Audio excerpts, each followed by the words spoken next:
নবীদেরকে নিষ্পাপ মানেন না, কে মানেন না? হাত তোলেন। নবীদেরকে নিষ্পাপ মানেন কে, মানেন না কে? পারলে হাত তোলেন। সৈয়দপুর এয়ারপোর্টে এসে নামলাম, আমাকে ঘেরাও করে ফেলা হলো। আমাকে প্রশাসনের পক্ষ থেকে জানানো হলো জাস্ট এয়ারপোর্ট যদি ক্রস করেন সঙ্গে সঙ্গে আপনাকে ধরে জেলে দিয়ে দেওয়া হবে। আরে তোরা দুই পয়সার চামচিকারা, ইসলাম চাইলেই কি আর না চাইলেই কি, ইসলামের পক্ষে থাকলেই কি আর না থাকলেই কি, যেই দিনের বিজয়ের দায়িত্ব আল্লাহ নিয়েছেন, যেই দিন বিজয়ী হবে বলে আমার নবী ওয়াদা দিয়েছেন, যতই ষড়যন্ত্র করো, যতই চক্রান্ত করো, সেই বিজয় ঠেকিয়ে রাখতে পারবা না। সাইদি মারবা, লক্ষ সাইদি তৈরি হবে। একজনকে রিমান্ডে নিবা, 1000 জন তৈরি হবে। একজনকে শহীদ করবা, তার রক্তের প্রতিটা ফোঁটা নতুন নতুন মর্দে মুজাহিদ পয়দা করবে। আমি আমার একটা অভিজ্ঞতা বলি। এক সময় মাওলানা মওদুদের বিরুদ্ধে আমার একটা ক্ষোভ ছিল একটা বাক্য নিয়ে, हम रसूलुल्लाह के सिवा किसी को तनकीद से बालातर नहीं समझते। আমার মারাত্মক ক্ষোভ ছিল এই বাক্যে। কেন? এর আক্ষরিক অনুবাদ করলে অনুবাদ দ্বারায় আমরা আল্লাহ রাসূল ছাড়া কাউকে সমালোচনার ঊর্ধ্বে মনে করি না। বাক্য বুঝেন? এমনকি যেই বাক্য নিয়ে এত বিতর্ক, পরের বাক্য দেখলে বিতর্ক থাকে না। তো ওই রোকন কন্টাক্ট দিতে দিতে কেন্দ্র পর্যন্ত গিয়ে এগুলো মুখস্থ হয়ে গেছে আর কি। জামাত ইসলামের আকীদা কি হবে? আরে আমি বেঁচে থাকতে মুহাম্মাদের গায়ে টাচও করতে পারবি না। মনে রাখো, যতদিন পর্যন্ত আমরা বেঁচে আছি বাতিলের সামনে মাথা নত করব না। প্রয়োজনে রক্তের সাগর ভরিয়ে দিব, কিন্তু আল্লাহর দিন থেকে সরব না।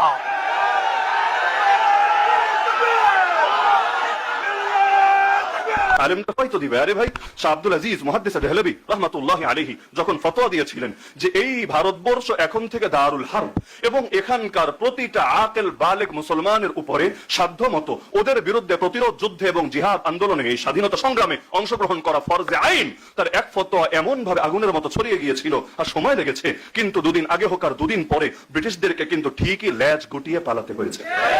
আজও যদি আলেমরা ফতোয়া দেয়, তোমরা যারা ইসলামের বিরুদ্ধে বড় বড় কথা বলো, বড় বড় ডায়লগ মারো, তোমরা মরার পরে এই দেশের কোন হুজুর তোমাদের জানাজা দেবে না।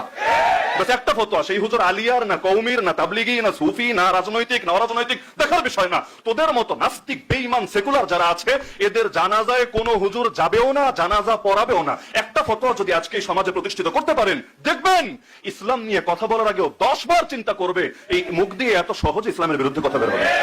নির্বাচন আসলে কত মৌসুমী হুজুর দেশে বেড়ে যায়, যাদেরকে সারা বছর টর্চলাইট দিয়ে খুঁজে পাওয়া যায় না, এরাও গিয়ে একদম প্রথম কাতারে, এমনকি মাহফিলে প্রধান বক্তার আগে বড় বড় ডায়লগ মারা শুরু করে দেয়। এমনকি আমি নাম বলতে চাই না, আপনাদের উত্তরেরই একজন বরেণ্য ব্যক্তি, যিনি আবার একটা দলের কেন্দ্রীয় সেক্রেটারিও বটে, নির্বাচনের আগে সুন্দর টুপি, টুপিটা দেখতে ভালোই ছিল মাশাআল্লাহ, সুন্দর টুপি মাথায় লাগিয়ে বলেছিল ক্ষমতায় গেলে আমরা কোরআন সুন্নাহর বিরুদ্ধে কোনো আইন করব না। মাশাআল্লাহ, মারহাবা। আর কি লাগে? কোরআন সুন্নাহর বিরুদ্ধে আইন না হওয়া মানে তো কোরআন সুন্নাহর পক্ষে আইন হবে, আর কোরআন সুন্নাহর পক্ষেই যদি আইন হয় আর কি লাগে? যেমন আমাদের দলীয় স্লোগানও কি, আল্লাহর আইন চাই, শত লোকের শাসন চাই। আল্লাহর আইন মানেই তো কোরআনের আইন, আল্লাহর আইন মানেই তো শরীয়তের আইন, আল্লাহর আইন মানেই তো সুন্নতের আইন। তা আমাদের কাজ যদি আপনারাই করে দেন, মাশাআল্লাহ। মূল বিষয় তো কাজ, কে করলো এটা বড় বিষয় না। শুনে ভালোই লেগেছিল, কিন্তু আল্লাহর বান্দা গতকাল মাইক সামনে রেখে সাংবাদিকদেরকে সামনে নিয়ে প্রকাশ্যে বলে বসলো, এই দলটা কোন দল তো বুঝতেই পারছেন, এই দলটাকে এই দেশে রাজনীতি করতে দেওয়া উচিত না। কেন? দুই সমস্যা। এক নম্বরে তারা দিল থেকে গণতন্ত্র চায় না, দুই নম্বর হলো তারা শরিয়া ভিত্তিক ইসলামী রাষ্ট্র প্রতিষ্ঠা করতে চায় এই দেশের মানুষের সাথে, যেটা যায় না। নাউযুবিল্লাহ। নির্বাচনের আগে হুজুরদের মন করার জন্য বললো কোরআন সুন্নাহর বিরুদ্ধে কোনো আইন করবে না,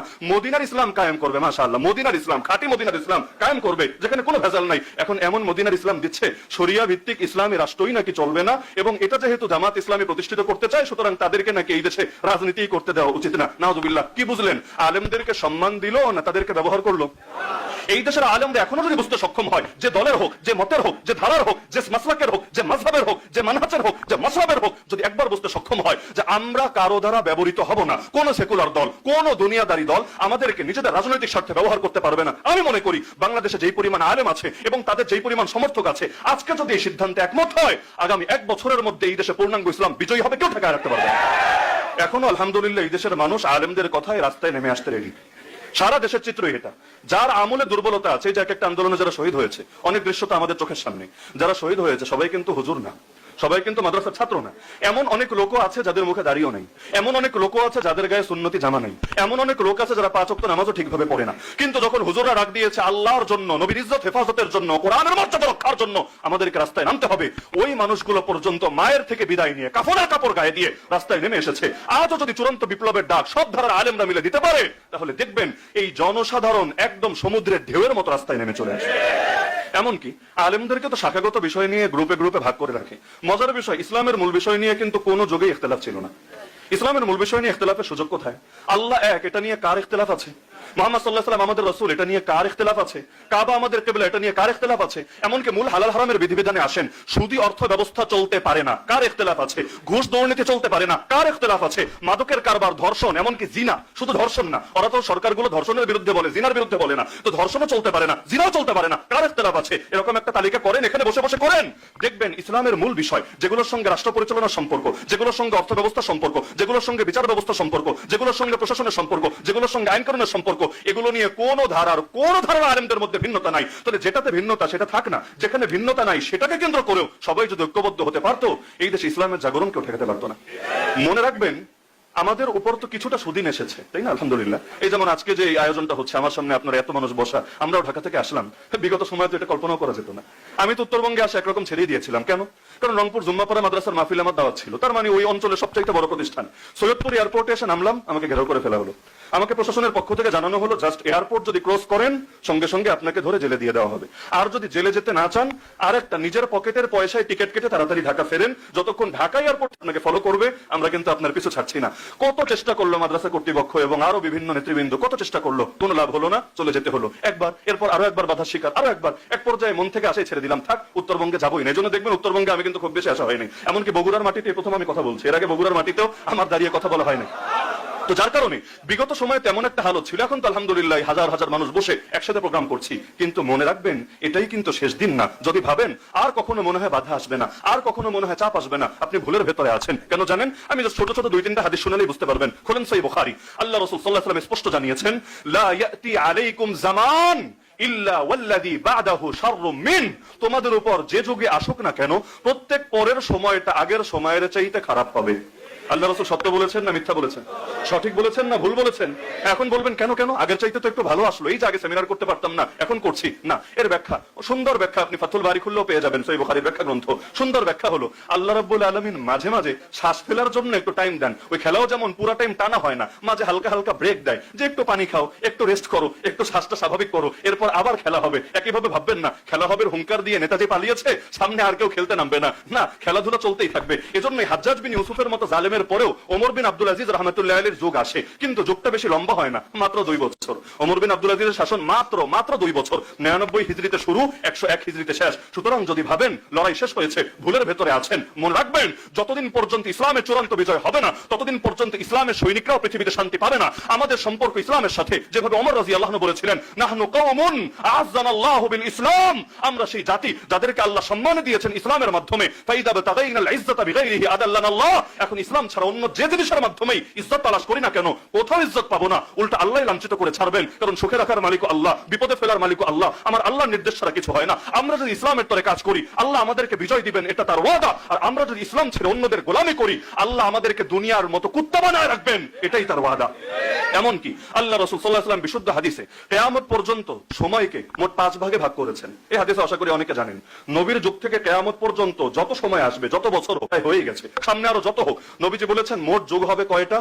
জাস্ট 5, 6 বলতে কিছু নাই। 1 নম্বর যুগ হলো নববী যুগ, নবুয়তের যুগ। আল্লাহ রাসূল বলেন, তাকুনু নবুওয়াতু ফীকুম মা শা আল্লাহু আন তাকুন সুম্মা ইয়ারফাউহা আল্লাহ ইযা শা আন ইয়ারফাহা। 1 নম্বর যুগ হবে নবুয়তের যুগ। আল্লাহ যতদিন চাইবেন তোমাদের ভেতর নবীকে রাখবেন, নবুয়তের যুগ রাখবেন। এটাই সবচেয়ে সোনালী যুগ আমাদের। এই যুগটা ছিল বেশি না, মাত্র 23 বছর। এরপর দ্বিতীয় যুগ নবী বলেন, সুম্মা তাকুনু খিলাফা আলা মিনহাজিন নবুওয়া। দ্বিতীয় যুগটা হবে খেলাফতের রাশেদার যুগ। নবী যেভাবে শাসন করেছেন হুবহু একই রকম আদর্শে শাসনের যুগ। এটাও বেশি না, অন্য হাদিসে ব্যাখ্যা আছে, আল খিলাফাতু বাদি 30 সানা, আমার পরে খেলাফতের রাশেদা বা অন্য ভাষায় খেলাফা আলা মিনহাজিন নবুওয়া থাকবে মাত্র 30 বছর। 23 প্লাস 30, 53 বছর গেল।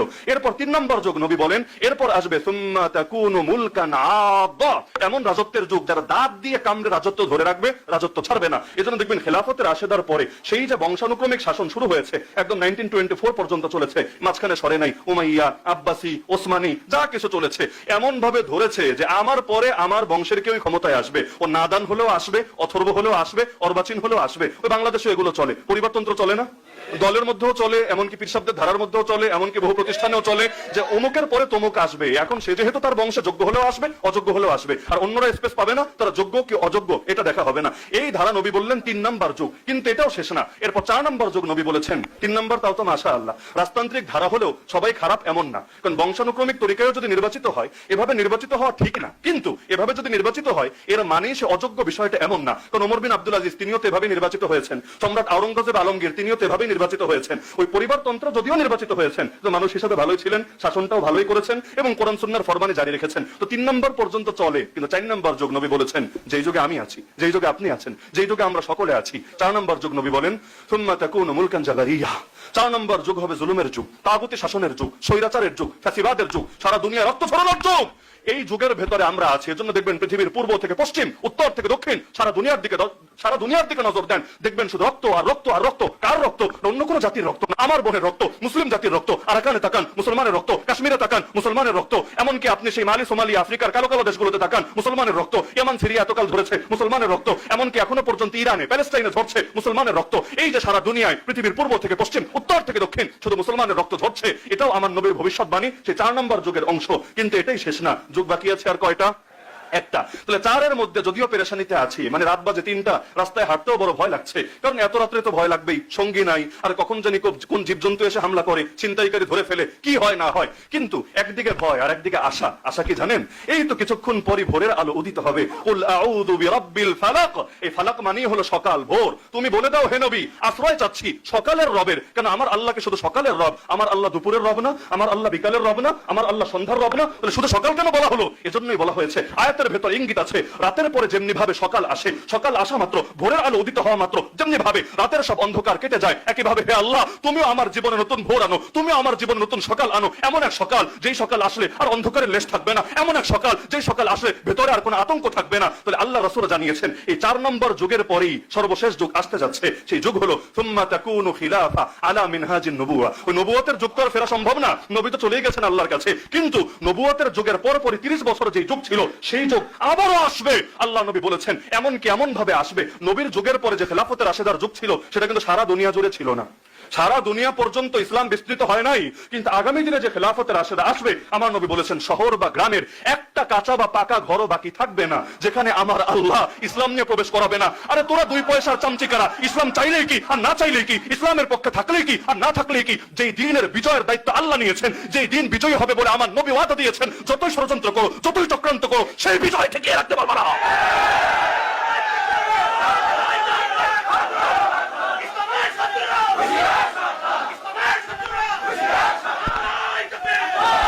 তোমাদের লড়াই তো আমাদের সাথে না, তোমাদের লড়াই স্বয়ং রব্বুল আলামিনের সাথে। আল্লাহ যে আমাদেরকে হিজবুল্লাহ বা তার বাহিনী বলে ঘোষণা দিলেন কেন? কারণ আলা ইন্না হিজবাল্লাহি হুমুল মুফলিহুন, আলা ইন্না হিজবাল্লাহি হুমুল গালিবুন। আরে যারা আল্লাহর বাহিনীতে নাম লেখায় তাদের জন্য সফলতা নির্ধারিত, যারা আল্লাহর বাহিনীতে নাম লেখায় তাদের জন্য বিজয় নির্ধারিত। তোমরা আমাদের হাতে হাত করা লাগাতে পারবা, আল্লাহর হাতে তো পারবা না। আমাদেরকে নিয়ে জেলে ভরতে পারবা, আল্লাহকে নিয়ে তো আর জেলে ভরতে পারবা না। আমাদেরকে ফাঁসির দড়ি গলায় তোমরা বরণ করতে পারবা, আল্লাহকে তো পারবা না। এজন্য এক সাইডি মারবা, লক্ষ সাইডি তৈরি হবে। একজনকে রিমান্ডে নিবা, 1000 জন তৈরি হবে। একজনকে শহীদ করবা, তার রক্তের প্রতিটা ফোঁটা নতুন নতুন মর্দে মুজাহিদ পয়দা করবে। কিন্তু ইসলাম জিন্দা হতা হয় আর কারবালা কে বাদ। তোমাদের প্রতিটা কারবালার পরে এই বাংলার মাটিতে আবারও ইসলাম মাথা উঁচু করে দাঁড়িয়ে যাবে। যেই সাপ্লাই আমাদের ভাইদের রক্ত ঝরেছিল, সারা রাত ছিলাম তো সেখানে চোখের সামনে, যেই সাপ্লাই আমাদের ভাইদের রক্ত ঝরেছিল, কে ভেবেছিল সেই রাজধানীতে, সেই ঢাকায় এভাবে ইসলামের পক্ষে কোনো জোয়ার তৈরি হবে? আপনাদের উত্তরের কথা দক্ষিণের কথা রাখেন না। এক সময় ইসলামী দলগুলোর জন্য এটা স্বপ্ন ছিল, স্বপ্ন যে বাংলাদেশের রাজধানীতে কোন একটা সিটে, একটা আসনে ইসলামের পক্ষে, আরে হুজুর বাদ দেন, কোন সাধারণ মানুষও, কিন্তু ইসলামী কোন দলের পক্ষে পার্লামেন্ট মেম্বার হবে, এটা স্বপ্ন ছিল, স্বপ্ন। কিন্তু আলহামদুলিল্লাহ এত ইঞ্জিনিয়ারিং এর পরে, এত মেকানিজমের পরে, এত কিছুর পরে শুধু আমাদের এক ঢাকা উত্তরেই আল্লাহ কি পরিমাণ আসন দিয়েছেন আপনি দেখেন, খোঁজ নেন। এক ঢাকার মধ্যে এমন কি ঢাকার মানুষরা বিরক্ত, আমরা ভোট দিলাম আপনারা রাখতে পারলেন না কেন? উল্টা আমাদেরকে বলে আমরা দিলাম। আমি এক দোকানে ফল কিনতে গেলাম, দোকানদার বলে হুজুর অন্যরা তো তাও অটো ভাড়া দিয়ে নিয়ে যায়, পকেটে আবার এক বেলার খাবারের টাকাও দিয়ে দেয়, আপনারা তো কিছু দিলেন না, দিলেনই না। আমি দোকান বন্ধ রেখে আমার বউরেও নিজে নিয়ে গেলাম, সারাদিন সিরিয়াল ধরে ভোটটা দিলাম। এমনকি মজার বিষয় কি হুজুর জানেন, আপনাদের এমপিরে কিন্তু আমি একদিন দেখিও নাই, চিনিও না। আমি শুধু চিনেছি দাড়িপাল্লা, বাস গিয়ে দাড়িপাল্লায় সিল মেরে দিয়েছি। আমি আপনাদের এমপিরে চিনিও না এবং তিনি হয়তো কোনোদিন আমার সাথে হয়তো দেখাও হবে না বা আমাকে চিনবেনও না। কিন্তু দেখেন আমরা তো ঠিকই করলাম, কিন্তু অনেক জায়গায় তো এটা রক্ষা হলো না। আমি বললাম ইদা আরাদাল্লাহু শাইআন হাইয়া আলাহু আসবাবা। আমার আল্লাহ যখন কোনো কিছুর ইরাদা করেন, আল্লাহ নিজেই সেটার আসবাব আর উপায় উপকরণ নিজেই তৈরি করেন। তার মানে আমার আল্লাহ হয়তো এই দেশেও ইসলামের চূড়ান্ত বিজয়ের ফয়সালা করে দিয়েছেন। এজন্য প্রজন্মের ভেতরে ইসলাম পন্থীদেরকে নেতৃত্বে দেখার এক অদম্য বাসনা আল্লাহ নিজেই তৈরি করে দিয়েছেন। এমনকি ডাইরেক্ট ক্ষমতায় না নিয়ে আল্লাহ বিরোধী দল বানিয়েছেন। আমি মনে করি এটাও আমার আল্লাহর এক মহাপরিকল্পনার অংশ। কারণ পৃথিবীর বহুদের সাক্ষী ডাইরেক্ট হুট করে ক্ষমতায় গিয়ে অনেকে কন্ট্রোল করতে পারেনি। কারণ অভিজ্ঞতার একটা ব্যাপার আছে, অনেক কিছু এমন যেটা হুট করে দিয়ে দিলে সামলানো যায় না, বরং ধীরে ধীরে হাতে কলমে শিখে শিখে করলে ওই জিনিসটা সুন্দর করা যায়। মনে করেন এখানে অনেক মাদ্রাসার প্রিন্সিপাল আছেন, যেদিন প্রথম স্টুডেন্ট লাইফ শেষ করে কর্মজীবনে এসেছিলেন, প্রথম দিনে যদি আপনাকে প্রিন্সিপাল বানিয়ে দেওয়া হতো, হয়তো আপনি এটা সামলাতে পারতেন না, উল্টো বদনাম হয়ে যেত। আর আস্থা অর্জন করা কঠিন, আস্থা নষ্ট হওয়া সহজ। আস্থা অর্জন করতে সময় লাগে, নষ্ট হতে বেশি কিছু লাগে না। সারা জীবনের অর্জন ওই একদিনের মধ্যেও শেষ হতে পারে। তো যার কারণে আমার আল্লাহ ধীরে ধীরে হাতে কলমে প্রশিক্ষণ দিয়ে দিয়ে অভিজ্ঞ বানিয়ে বানিয়ে, আমি আশাবাদী যখন একবার ক্ষমতায় নিবেন আর জাতি যখন ইসলামের মজা পেয়ে যাবে, তখন ওরা যত বড় ডায়লগ মারুক না কেন, হলুদ কার্ড না, জাতি ডাইরেক্ট লাল কার্ড খালি দেখাতে থাকবে। এজন্য আগামী দিন ইসলামের যে বড় বিপ্লব হতে যাচ্ছে, এক্ষেত্রে সবচাইতে বেশি অবদান যারা রাখতে পারে তারাই হলো এই উলামায়ে কেরাম। কেন? উলামারা শুধু এই কথাটা মাথায় বসাতে হবে যে আমরা কারো দ্বারা ব্যবহৃত হব না। কারণ টিস্যু কিনতে ভাই ভালোই টাকা লাগে। এই যে প্যাকেটটা, এটার দামও কত, অন্তত ধরেন 75 টাকা, 75, কম না, ভালো টাকা। কিন্তু যখন এটা কিনতে টাকা লাগলো, রাখাও হলো দয়া করে মায়া করে, কিন্তু যখন ব্যবহার শেষ হয়ে গেল, এটার আর কি দাম থাকে? ব্যবহার শেষে সুন্দর মতো এটা মানুষ ওই কমোডে ফেলে দেয় বা ডাস্টবিনে ফেলে দেয় এবং এটাকে বিদায় করে দেয়, এমনকি এটাকে পকেটেও নিয়ে ঘুরে বেড়ায় না। সুতরাং আল্লাহর ওয়াস্তে সেকুলারদের টিস্যু হয়েন না। না হলে দেখবেন এক এক নির্বাচন আসলে আপনার কদর বাড়বে, পকেট ভরবে, আর এক এক ফতোয়া দিলেও মাশাআল্লাহ আড়ালে আড়ালে বিভিন্ন বান্ডিল এসে পৌঁছবে। কিন্তু দেখবেন একবার যদি গদি পাওয়া যায়, আপনি আর কেডা, তখন আর আপনারা লাগবে না, আপনার নামও তখন উচ্চারণ করবে না, আপনার পক্ষে তখন কাজও করবে না। সুতরাং আলেমরা ঐক্যবদ্ধ হয়ে যান না। ভুল কার নাই রে ভাই? কেউই তো মাসুম না, কোন দলও মাসুম না, কোন নেতাও মাসুম না, কোন ব্যক্তিও মাসুম না। মাসুম তো একমাত্র নবী রাসূলরা, এছাড়া কেউই তো মাসুম না। তাহলে ভুল আমারও থাকবে, ভুল আপনারও থাকবে, কিন্তু ভুল কয়টা? আপনি ভুল নিয়ে যদি পড়ে থাকেন, পৃথিবীতে কখনো ঐক্যবদ্ধ হতে পারবেন না। ওমর রাদিয়াল্লাহু আনহু বলেছেন, লা ইসলামা ইল্লা বিজামা ওয়ালা জামাআতা ইল্লা বিইমারা ওয়ালা ইমারাতা ইল্লা বিতাআ। কোন ইসলাম নাই জামাত ছাড়া। অনেকে আবার মিডিয়া কাট করে দিবে জামাত ইসলামী ছাড়া কোনো ইসলাম নাই। এটা বলি নাই। জামাত মানে হলো ঐক্যবদ্ধ দল, ঐক্যবদ্ধ দল ছাড়া কোনো ইসলাম নাই। আমিরুল মুমিনিন ওমর রাদিয়াল্লাহু আনহু বলেছেন, তো ইসলামের জন্য ঐক্য লাগবে নাকি লাগবে না? ওয়া তাসিমু বিহাবলিল্লাহি জামিআ ওয়ালা তাফাররাকু। সকল ঐক্যবদ্ধভাবে আল্লাহর রশিকে, আল্লাহর রশি মানে দ্বীন, আল্লাহর রশি মানে কোরআন, আল্লাহর রশি মানে শরিয়া, তোমরা এটাকে আঁকড়ে ধরো ঐক্যবদ্ধভাবে। ওয়ালা তাফাররাকু, ফিরকায় ফিরকায় ভাগ হয়ে যেও না। এমনকি মজার বিষয় কি জানেন? যারা ভাগ হয়ে গিয়েছে ওনাদেরকে অনেক কিছু আমরা অভিজ্ঞতার সাক্ষী। মনে করেন একটা বছর তো কাশিমপুর হাই সিকিউরিটি কারাগারে কাটিয়েছি। এমনকি দেয়ালের ওপার আর ওপার, দেয়ালের ঠিক ওপারেই 2 নাম্বার জেল। যদিও নাম্বারে হাই সিকিউরিটি 4 আর ওইটা নাম্বারে 2, কিন্তু মাঝখানে জাস্ট 2টা দেয়ালের পার্থক্য। দেয়ালের ওপারেই ছিলেন মুফাসসিরে কোরআন আল্লামা দেলাওয়ার হোসেন সাইদ রাহমাতুল্লাহ আলাইহি। এবং স্বপ্ন দেখতাম যে একদিন ইনশাআল্লাহ আমিও বের হব, তিনিও বের হবেন, সামনাসামনি বসে তাফসীর শুনবো। যদিও সৌভাগ্য আর হয় নাই, আল্লাহ তাআলা তাকে এর আগেই শাহাদাতের মর্যাদা দান করেছেন। তো ওই সময় জেলের মধ্যে আমরা দেখতাম যেই মানুষগুলো এত বছর মাইক পেলে একজন আরেকজনের 14 গোষ্ঠী উদ্ধার করতো, একজন আরেকজনের ফতোয়া দিয়ে জাহান্নামের টিকিট ধরায় দিত, ওই মানুষগুলো মাশাআল্লাহ এক প্লেটে খাচ্ছে, একজন অসুস্থ হলে আরেকজন সেবা করছে, কখনো একজন আরেকজনকে বলছে যে আমি কাপড়টাও ধুয়ে দিব কিনা। এই যে এক মিল মহাব্বত, এমনকি এবার যে সবচাইতে বেশি ঐক্য দেখেছেন, ঐক্যের যে নজির দেখেছেন, এরও সবচাইতে বড় ক্রেডিট হলো জেলখানার। হাসিনা জেলখানায় ঢুকিয়েছিল যে হুজুরদের কিছুটা আরো শক্তিশালী হয়ে ফিরে এসেছে, কারণ একসঙ্গে থাকতে থাকতে মিল মহাব্বত বেড়েছে। একই রকম দৃশ্য দেখে আরাফার ময়দানে ওই হজে যারা যায়, আলহামদুলিল্লাহ যে যেই দলের হোক, যে যেই ধারার হোক, যে যেই মতের হোক, সুন্দর ঐক্যবদ্ধ হয়ে যায় এবং কোনো ধরনের ভেদাভেদ থাকে না। এমনকি মজার বিষয়, একজন ব্যক্তি, আমি নাম বলার দরকার নেই, ইঙ্গিত দেওয়ার দরকার নেই, একজন ব্যক্তি হজের সফরের মাত্র কয়দিন আগে আমার বিরুদ্ধে মাইকে বড় ফতোয়া দিয়েছেন। কাকতালীয় ভাবে মাগরিবের নামাজ পড়ার পরে আমি তওয়াফ করব এবং তিনি মাগরিবের আগে তওয়াফটা মাত্র শেষ করেছেন। তো নামাজ শেষ করে আমি তওয়াফ শুরু করব, আরেকজন আলেম আমাকে বলছেন এই যে অমুক হুজুর। আমি বললাম আচ্ছা আলহামদুলিল্লাহ। তা আমি ওনাকে সালাম দিলাম। উনি প্রথমে একটু দেখেও না দেখার ভান করে চলে যেতে চেয়েছেন, কিন্তু যেহেতু সালামটা দিয়ে ফেলেছি, জায়গায় দাঁড়িয়ে গিয়েছেন, জবাব দিলেন, হাত মিলালেন। যে প্রসঙ্গে কথাটা টানলাম একদম কাবাটা পাশে, তিনি এবার ওই যুবক আলেম যিনি তাকে দাঁড় করিয়েছেন তাকে বললেন, আরে এই জায়গায় তো আমরা সবাই এক, এই জায়গায় তো আমরা সবাই এক। আমার দিলে খুব ভালো লাগলো, যাক আলহামদুলিল্লাহ। তার মানে বাংলাদেশে আমরা বিরুদ্ধে থাকলেও একজনের 14 গোষ্ঠী উদ্ধার করলো, কাবা যেহেতু একটা, এখানে তো আমার দিলগুলো এক আলহামদুলিল্লাহ। ওই কাবার ঐক্য, আরাফার ঐক্য, মিনার ঐক্য আর কাশিমপুরের ঐক্য, জেলখানার ঐক্য, এইটারই যদি দেশ সামাজিক ভাবে প্রতিষ্ঠা করতে পারি, ইনশাআল্লাহ এই দেশে আলেমদের ঐক্য আর ইসলামের বিজয়কে ঠেকাতে পারবে না। অনেক কিছু এমন যেটা কাছাকাছি বসলে সমাধান হয়, কিন্তু দূরে দূরে থেকে কখনোই সমাধান হয় না। আমি জাস্ট একটা উদাহরণ দিয়ে বুঝে ফেলবেন। এখন তো এগুলো সংসদে বড় বড় গলে আলোচনা হয়, যদিও যারা আলোচনা করে নিজেরা পড়াশোনা করেছে তা না, ওই যোগ্যতা তাদের নাই, তাদেরকে আমাদের কোন জাতি ভাই সরবরাহ করেছে, কাগজপত্র দিয়েছে যে এইটা দুর্বল পয়েন্ট, এখানে আপাতত আঘাত করেন। আর তিনিও চিন্তা করেছেন যাক আঘাত করলেও কেউ হয়তো এখানে কাউন্টার দিতে পারবে না, আর বাইরে দিলেও ওই বাইরের কাউন্টার আর ভেতরে কাউন্টার ত্যাগ হবে না। যাই হোক, যে কোনো চিন্তা থেকে তিনি করেছেন। আমি আমার একটা অভিজ্ঞতা বলি। এক সময় মাওলানা মওদুদের বিরুদ্ধে আমার একটা ক্ষোভ ছিল একটা বাক্য নিয়ে। মারাত্মক ক্ষোভ, আগুনের মতো ক্ষোভ। কোন বাক্য? যেটা তার গঠনতন্ত্রে লেখা আছে, দস্তুরে জামাত ইসলামী, যদিও বাংলা অনুবাদে চেঞ্জ হয়েছে। বাংলা অনুবাদে দেখবেন ওই আকীদার অংশে একটা বাক্য আছে যে আমরা আল্লাহ রাসূল ছাড়া কাউকে ভুলের ঊর্ধ্বে মনে করি না। 19তম সংশোধনী, 2019-এর যে লাস্ট সংশোধনী হয়েছে 21 না 22তম, সেটার মধ্যে এটা আছে, আমরা আল্লাহ রাসূল ছাড়া কাউকে ভুলের ঊর্ধ্বে মনে করি না। কিন্তু মাওলানা মওদুদের বাক্য এটা ছিল না। ওনার বাক্য ছিল হাম রাসূলুল্লাহকে সিওয়া কিসি কো তানকিদ সে বালাতার नहीं समझते। যারা উর্দু বোঝেন আশা করি বোঝার কথা। হাম রাসূলুল্লাহকে সিওয়া কিসি কো তানকিদ সে বালাতার नहीं समझते। আমার মারাত্মক ক্ষোভ ছিল এই বাক্যে। কেন? এর আক্ষরিক অনুবাদ করলে অনুবাদ দাঁড়ায় আমরা আল্লাহ রাসূল ছাড়া কাউকে সমালোচনার ঊর্ধ্বে মনে করি না। বাক্য বোঝেন, আমরা আল্লাহ রাসূল ছাড়া কাউকে সমালোচনার ঊর্ধ্বে মনে করি না। আমার ক্ষোভের পয়েন্ট কি ছিল? তার মানে আপনি সাহাবীদেরকে সমালোচনার ঊর্ধ্বে মনে করেন না, তার মানে সাহাবীদের সমালোচনাকে বৈধ মনে করেন, তার মানে আপনি সাহাবী বিদ্বেষের বীজ এখানে লাগিয়ে দিচ্ছেন। মারাত্মক ক্ষোভ ছিল। কিন্তু ক্ষোভটা দূর হলো কিভাবে? ওনার জীবদ্দশায়, এটা পরে পেয়েছি পড়তে গিয়ে, ওনার জীবদ্দশায় একজন আমাকে প্রশ্ন করেছে, নাউযুবিল্লাহ, আপনি কিভাবে এই বাক্য দিয়ে সাহাবীদের বৈধতা দিলেন? কারণ তানকিদ মানে সমালোচনা, আর আপনি বললেন নবী ছাড়া কেউ সমালোচনার ঊর্ধ্বে না। তিনি জবাব দিলেন, আরে পাগল, এটা আরবি তানকিদ, উর্দু তানকিদ না। মানে কি? একই জিনিস, কখনো ভাষা চেঞ্জ হলে অর্থ চেঞ্জ হয়ে যায়। আরবি তানকিদ দ্বারা তিনি ব্যাখ্যা করেছেন যে এর মানে হলো পর্যালোচনা, সমালোচনা না। তার মানে কি? মানে হলো অন্ধের মতো আনুগত্য আর অন্ধভাবে অনুসরণ, এটা নবীর জন্য প্রযোজ্য। ইমাম মালিক রাহমাতুল্লাহি আলাইহি বলেছেন, কুল্লুন ইউখাযু মিন কাওলিহি ওয়া ইউতরাক ইল্লা সাহিবা হাযাল কবর। নবী রওজার সামনে দাঁড়িয়ে বলেছেন, এই কবরে যিনি শুয়ে আছেন তিনি ছাড়া প্রতিটা মানুষ এমন যার কিছু কথা গ্রহণীয়, কিছু কথা বর্জনীয়। এজন্য দেখবেন সাহাবীদের মধ্যে ইখতিলাফ ছিল না। যেমন মেরাজে গিয়ে আমার নবী আল্লাহকে দেখেছেন কিনা, আপনি পড়েন হাদিস, দেখবেন আম্মা জান আয়েশা একমত এক দলে, আর আব্দুল্লাহ ইবনে আব্বাস রাদিয়াল্লাহু আনহু আরেক দলে। আকীদার বহু মাসালা নিয়ে, আমলের বহু মাসালা নিয়ে সাহাবীদের মধ্যে ইখতিলাফ ছিল। এখন যদি বলেন কোন সাহাবীর একক মত, হাতারা সর্বসম্মত হলে ইজমা তো শরীয়তের দলিল, কোরআন হাদিসের পরে সবচেয়ে বড় দলিলই হলো ইজমা। কিন্তু এককভাবে তাদের যে কারো মতই যদি প্রতিটা ক্ষেত্রে অন্ধ আনুগত্যের উপযুক্ত হয়, তাহলে যেখানে ইখতিলাফ হয়েছে সেখানে হবে কি? এজন্য তিনি ব্যাখ্যা দিয়েছেন যে আমি তানকিদ বলতে পর্যালোচনা বুঝাই। মানে কি? যে কোন সাহাবীর যদি একক মত পাই, সর্বসম্মত মত না, আমি এটাকে দলিলের সাথে মিলিয়ে দেখি, কোরআনের সাথে মিলাই, হাদিসের সাথে মিলাই। যদি উসুলের সাথে মিলে যায় আলহামদুলিল্লাহ, এটা মেনে নেই। যদি দেখি না, নবী বলেছেন একটা আর কোন সাহাবীর একটা বিচ্ছিন্ন মত পাওয়া গিয়েছে, আমি এই ক্ষেত্রে দলিলের আলোকে ওইটাকে প্রাধান্য দেই। এজন্য আমি তানকিদ বলেছি। না হলে সমালোচনা তো আমি কোন মুসলমানের করাই বৈধ মনে করি না, সাহাবী তো দূরের কথা। তিনি ব্যাখ্যা দিলেন। এই ব্যাখ্যাটা পরে আমি চিন্তা করলাম, হায় আল্লাহ, এতকাল তো আমিও তো তানকিদকে উর্দু তানকিদ ধরে তার বিরুদ্ধে এই ক্ষেত্রে ক্ষোভটা লালন করলাম, কিন্তু দেখলাম এখানে তো তিনি ভিন্ন ব্যাখ্যা দিয়েছেন। এরকম বহুত উদাহরণ দেওয়া যাবে। সংসদে দাঁড়িয়ে মেয়ারে হক ইস্যুটা না হলো না? সাহাবায়ে কেরাম সত্যের মাপকাঠি কিনা? শব্দটা তো আসলেই জটিল ব্যাপার, কিন্তু মজার বিষয় হলো শব্দের মারপিট করে কি হবে? কে বললো লাউ, কে বললো কদু, কে বললো ইসা মাছ, কে বললো চিংড়ি মাছ, এটা দিয়ে কি হবে? মূল বিষয় তো হলো মূল জিনিসটা মেনে নিলেই চলবে। এখন উনি মেয়ারে হক মানেন না, কথা সত্য। আবার আমাদের আকাবির ওলামায়ে দেওবন্দ তারা নবী পাশাপাশি সাহাবীদেরকেও মেয়ারে হক বলেন, কথা সত্য। কিন্তু একটু ব্যাখ্যাটা যদি আপনি সামনে রাখেন যে শব্দে দুইজন দুই দল, কোনো সন্দেহ নাই, কিন্তু ব্যাখ্যা কি? ব্যাখ্যায় গিয়ে দেখি অনেকটাই যেউলাও সেই কদু। বলবেন কিভাবে? জাস্ট উদাহরণ দেই। একদল বলে নবীরা গায়েব জানে, আছে না? সুন্নি ভাইরা বলে। আর আমাদের হুজুররা বলে নবী গায়েব জানে না।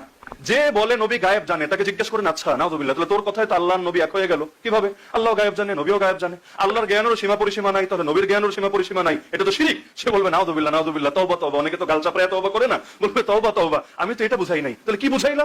আমি তো বুঝিয়েছি নবী এমন অনেক খবর দিয়েছেন যেটা আমরা চোখ দিয়ে দেখবো না, কান দিয়ে জানি না, যেটা আমরা অন্তর দিয়েও ভাবতে পারি না, আকুলেও ধরে না, কিন্তু এমন অনেক কিছু নবী বলে গিয়েছেন। যেমন দাজ্জালের সংবাদ, নবী ঈসার আগমনের সংবাদ, মাহদির সংবাদ, কিয়ামতের সংবাদ, জান্নাত জাহান্নামের সংবাদ, এগুলো তো সব গায়েব। নবী এগুলো বললেন কিভাবে? না জানলে? তার মানে আল্লাহ তাকে জানিয়েছেন। তার মানে তার কথার অর্থ দাঁড়াচ্ছে নবীরা গায়েব জানে, এর মানে এটা না আল্লাহ সমান বানিয়েছে, বরং সে বোঝাতে চায় যে আল্লাহ নবীকে গায়েবের অনেক এলেম ঢেলে দিয়েছে। এমনকি আমরা সবাই মিলে যা জানি, সৃষ্টির শুরু থেকে শেষ সবাই মিলে যা জানে, নবীকে আল্লাহ এর চাইতেও বেশি এলেম দিয়ে দিয়েছে। এবার আমরা যারা বলি নবী গায়েব জানে না, এদেরকে জিজ্ঞেস করেন, ছি, তাহলে তুই কি বলতে চাস যে নবী জান্নাত জাহান্নামের খবর দেয় নাই, কবরের খবর দেয় নাই, এবং ইমাম মাহদি দাজ্জাল ঈসা এই খবরগুলো দেয় নাই? বলবেন হাউজুবিল্লাহ, আমরা তো এটা বলি না। তাহলে কি বলো? আমরা বলি আল্লাহ নবীকে যা জানিয়েছেন নবী তা জানেন, আল্লাহ নবীকে যা জানান নাই নবী নিজের থেকে জানেন না। তার মানে আল্লাহর জ্ঞান নিজস্ব আর নবীর জ্ঞান আল্লাহর দেওয়া। একইভাবে আল্লাহ হলেন, আল্লাহর জ্ঞানের সীমা নাই আর নবীর জ্ঞানের তো অবশ্যই সীমা পরিসীমা আছে। তাহলে ঘুরে ফিরে দাঁড়াচ্ছে কি? এ বলছে একভাবে, ও বলছে আরেকভাবে, তো ব্যাখ্যা আসলে দেখা যাচ্ছে দিন শেষে একই হয়ে যাচ্ছে। এজন্য মারিফুল কোরআন পড়লেও দেখবেন মুফতি শফি আলাইহির রহমা এভাবে বলতে নিষেধ করেছে যে ডাইরেক্ট বইল না নবী গায়েব জানে না, এতে কেউ কেউ ভুল অর্থ দাঁড় করাতে পারে। এজন্য আমিও বলি কিভাবে, আমি আপনাদেরকে শোনাচ্ছি, আপনারা সবাই ওলামায়ে কেরাম আমার ভুল হলে ধরায় দিয়েন। আমিও বলি এভাবে যে নবী ওই গায়েবগুলো জানতেন যেগুলো আল্লাহ তাকে জানিয়েছেন, আর আল্লাহ যা জানান নাই নবী নিজের থেকে তা জানেন না। এজন্য জিবরিল আলাইহিস সালাম এসে প্রশ্ন করলো কিয়ামত কবে? নবী বলল, আরে প্রশ্নকারীর চাইতে যারে প্রশ্ন করলা সে বেশি জানে না। তো আমি যেভাবে বললাম বিতর্ক খতম হয়ে যায় কিনা? যারা বলছেন সাহাবায়ে কেরাম মেয়ারে হক, সত্যের মাপকাঠি, তাদেরকে জিজ্ঞেস করেন এর মানেটা কি, এর অর্থটা কি? তারা বলবেন এর অর্থ হলো আমাদের ঈমান সাহাবীদের ঈমানের মতো হতে হবে, আমাদের আমল সাহাবীদের আমলের মতো হতে হবে, আমাদের চরিত্র সাহাবীদের চরিত্রের মতো হতে হবে, আমাদের দ্বীনের বুঝ সাহাবীদের দ্বীনের বুঝের মতো হতে হবে। এক কথায় তারা আমাদের জন্য আইকন হবেন, মডেল হবেন, আদর্শ হবেন, অনুকরণীয় হবেন। এটাই তো? নাকি ভিন্ন মতো সুযোগ আছে? এটাই তো। এবার আপনি মাওলানা মওদুদীকে জিজ্ঞেস করেন আচ্ছা, আপনি কি সাহাবীদেরকে আদর্শ মানেন না? আমাদের ঈমান তাদের ঈমানের মতো হওয়া লাগুক, এটা আপনি মানেন না? আমাদের আমল তাদের আমলের মতো হওয়া লাগুক, এটা মানেন না? তিনি বলবেন অবশ্যই মানি। এমনকি যেই বাক্য নিয়ে এত বিতর্ক, পরের বাক্য দেখলে বিতর্ক থাকে না। তিনি বলেছেন আমরা নবী ছাড়া কাউকে মেয়ারে হক মানি না, কিন্তু আমরা এই মূলনীতিতে সবাইকে মেপে দেখি এবং যার যতটুকু প্রাপ্য সেটা মেপে দেখি। এবং তিনি নিজেই বলেছেন সাহাবায়ে কেরাম এই মানদণ্ডে শতভাগ উত্তীর্ণ। আমরা তো হুজুরদেরও ভাই অনুসরণ করি, এজন্য না তারা আমাদের নবী, বরং এজন্য যে তাদের কাজগুলো নবীর সাথে মিলে যাচ্ছে। আমরা সাহাবীদের অনুসরণ করি এজন্য না যে তারা ওহীপ্রাপ্ত, এজন্য না যে তারা মাসুম, বরং এজন্য মাসুম নবীর উপর ওহীর মাধ্যমে আল্লাহ যা শিখিয়েছেন তারা হুবহু সেটাকে অনুসরণ করে আমাদের আদর্শ হয়ে গিয়েছেন। এভাবে একসাথে বসেন না, একসাথে চা খাই না, দেখবেন বহু জিনিস এমন যেটা এভাবেই সমাধান হয়ে যাবে, কিন্তু এভাবে একসাথে বসতে রাজি না। আমাদের বিরুদ্ধে সবচেয়ে বড় অভিযোগ আমরা নাকি নবী বিদ্বেষী। নাউযুবিল্লাহ মিন যালিক। বলে না আমরা নবী বিদ্বেষী? এখানে যারা আছেন আমাকে একজন পারলে হাত তুলে বলেন যে আমি নবী বিদ্বেষী। কেউ তো বলবে না। এমনকি আপনারা নাকি নবীদেরকে নিষ্পাপ মানেন না। কে মানেন না? হাত তুলেন। নবীদেরকে নিষ্পাপ মানেন কে? মানেন না কে? পারলে হাত তুলেন। তাহলে এই যে সংসদের মতো জায়গায় দাঁড়িয়ে বলা হচ্ছে যে জামাত ইসলাম ইসমতে আম্বিয়া মানে না, মওদুদ ইসমতে আম্বিয়া মানে না। আরে যে ইসমতে আম্বিয়া মানে না সে তো ডাইরেক্ট কাফের। নবীদের নিষ্পাপ যদি না মানে সে তো কাফের। তাহলে কাফের বল, একদিকে বলবি নবী বিদ্বেষী, আরেকদিকে বলবি সাহাবী বিদ্বেষী, আরেকদিকে বলবি না তারাও মুসলমান। আরে বেটা, তোর আগের কথা আর পরের কথাই তো সাংঘর্ষিক। নবী বিদ্বেষী মুসলমান হতে পারে না, সাহাবী বিদ্বেষী মুসলমান হতে পারে না। তো মুসলমান যখন মেনে নিলা, তার মানে তোমরাও বোঝো গালি দেওয়ার জন্যই দেওয়া, এগুলো বাস্তবতার সাথে মিল পাওয়া যাবে না। হ্যাঁ, এখন মানুষ হিসেবে কেউ ভুলের ঊর্ধ্বে না। মাওলানা মওদুদী তিনি কি মাসুম নাকি? তিনি কি মাসুম নাকি? তার ভুল নাই? কে বলবে তার ভুল নাই? জামাত ইসলামী করে এমন কোন লোক বলবে না তার ভুল নাই। তার ভুলের দায় তার, আর তার সঠিকের হিসাবও তার। আমাদের জন্য তিনি কোন আকীদার ইমামও না, মাযহাবের ইমামও না। এজন্য গঠনতন্ত্র খুলেই দেখেন না, লেখা আছে জামাতের কর্মীদের আকীদা কি হবে। আমিও তো ওই রোকন কন্টাক্ট দিতে দিতে কেন্দ্র পর্যন্ত গিয়ে এগুলো মুখস্থ হয়ে গেছে আর কি। জামাত ইসলামীর আকীদা কি হবে গঠনতন্ত্রের দ্বিতীয় ধারায় কিন্তু লেখা আছে কোরআন এবং সহিহ হাদিসে বর্ণিত যা সেটাই হবে আমাদের আকীদা। বিশেষ কোরআন এবং সহিহ হাদিসে বর্ণিত যা, এমনকি রোকন হওয়ার 6 শর্তের মধ্যে এক শর্ত, 6 শর্তের মধ্যে এক শর্ত এটা। এমন কোন দল, এমন কোন সংগঠন, এমন কোন পার্টির সাথে সম্পর্ক রাখতে পারবে না যাদের আকীদা কোরআন এবং সহিহ হাদিসে বর্ণিত আকীদার বিপরীত হবে। এই রকম কারোর সাথে সম্পর্ক রাখলেও রোকন হওয়ার যোগ্যই থাকবে না। নাউযুবিল্লাহ। তাহলে কিভাবে আমরা অন্য কাউরে আকীদার ইমাম বানালাম? আকীদা শিখেছে আল্লাহ থেকে, আকীদা শিখেছে নবীদের থেকে, আকীদা শিখেছে সাহাবীদের সর্বসম্মত মত থেকে, আকীদার কিতাব পড়েছে আকিদাতুত তাহাওয়িয়া, আকীদার কিতাব পড়েছে আল ফিকহুল আকবার। তাহলে আর এত দ্বিমতের জায়গা কোথায়? সুতরাং আমি জাস্ট উদাহরণ দিলাম। এভাবে বলতে চাইলে ঘন্টার পর ঘন্টা পার হবে, আমার উদাহরণ শেষ হবে না। সুতরাং আসেন, শাখাগত যত মারপিট আছে, ইখতিলাফ ছিল আছে থাক, সমস্যা নাই, কিন্তু এগুলো চায়ের টেবিলে বসে সমাধান করি, জাতিকে বিভ্রান্ত না করি। যেই জিনিস পাশে বসে সমাধান করা যায় এটার জন্য সেমিনার করা লাগবে কেন? যেই জিনিস পাশে বসে সমাধান করা যায় এটার জন্য মাইক লাগাতে হবে কেন? সুতরাং আসেন, জাতির বড় দুর্দিন রে ভাই, প্রায় 300 বছর হতে চললো ইসলামের শাসন নাই। কয় বছর? প্রায় 300 বছর। 1757-তে ওই 1204-5 ইসলাম ঢুকলো, আর 1757-তে নবাব সিরাজউদ্দৌলার পতনের মাধ্যমে এই অঞ্চল থেকে চিরতরে ইসলামী শাসন সমাপ্ত হয়ে গেল। এরপর ব্রিটিশ যুগ গেল, পাকিস্তানের যুগ গেল, বাংলাদেশের বয়স 50+ হয়ে গেল। এখনো পর্যন্ত এক দিনের জন্য, এক মিনিটের জন্য, এক সেকেন্ডের জন্য ইসলাম কায়েম হয় নাই। সুতরাং আসেন, সব দল ভুলে, সব মত ভুলে আমরা আগে ইসলামটাকে প্রতিষ্ঠিত করি। এরপর আপনার সাথে আমার কি ভিন্ন মত, আমার সাথে আপনার কি ভিন্ন মত, সমাধান করা যাবে। মূলে যেহেতু ভিন্ন মত নাই, আসেন আগে মূলটাকে সবাই মিলে আঁকড়ে ধরি। পারবেন তো ইনশাআল্লাহ? আমি আজও বিশ্বাস করি, মনে প্রাণে বিশ্বাস করি, সব আলেমরা যদি মূলের উপর ঐক্যবদ্ধ হয়ে যায় এবং তারা যদি অন্তত আবু তালেব, যে মুসলমান ছিল না, ওই আবু তালেবের মতো বলতে পারে আরে আমি বেঁচে থাকতে মুহাম্মাদের গায়ে টাচও করতে পারবি না, যদি মুহাম্মাদের ক্ষতি করতে হয় আমার কবরের উপর পাড়া দিয়ে যেতে হবে, হাত্তা তুরাবি দাফিনা। এটা ছিল আবু তালেবের বাক্য। আরে কোন হুজুরের মতো না হলেও অন্তত আবু তালেবের মতো হুঙ্কার দেন না। আছি যতদিন আমাদের ভেতরে প্রাণ আছে, যতদিন সেই প্রাণে স্পন্দন আছে, যতদিন ধমনীতে রক্ত প্রবাহিত আছে, তোমরা যতই ষড়যন্ত্র করো, যতই চক্রান্ত করো, এই দেশ থেকে ইসলামী বিপ্লবের বীজ তোমরা সরাতে পারবা না। এমনকি আমাদের হাতে প্রয়োজনে হাত করা পড়ো, আমাদেরকে নিয়ে জেলে ভরে দাও, আমাদেরকে গুম করো, আমাদেরকে খুন করো, প্রয়োজনে আমাদের স্ত্রীরা বিধবা হোক, আমাদের সন্তান এতিম হোক, আমাদের বাপের কোল খালি হোক, মার চোখ থেকে পানি ঝরুক, কিন্তু মনে রাখো যতদিন পর্যন্ত আমরা বেঁচে আছি বাতিলের সামনে মাথা নত করবো না। প্রয়োজনে রক্তের সাগর ভরিয়ে দিব, কিন্তু আল্লাহর দ্বীন থেকে সরবো না।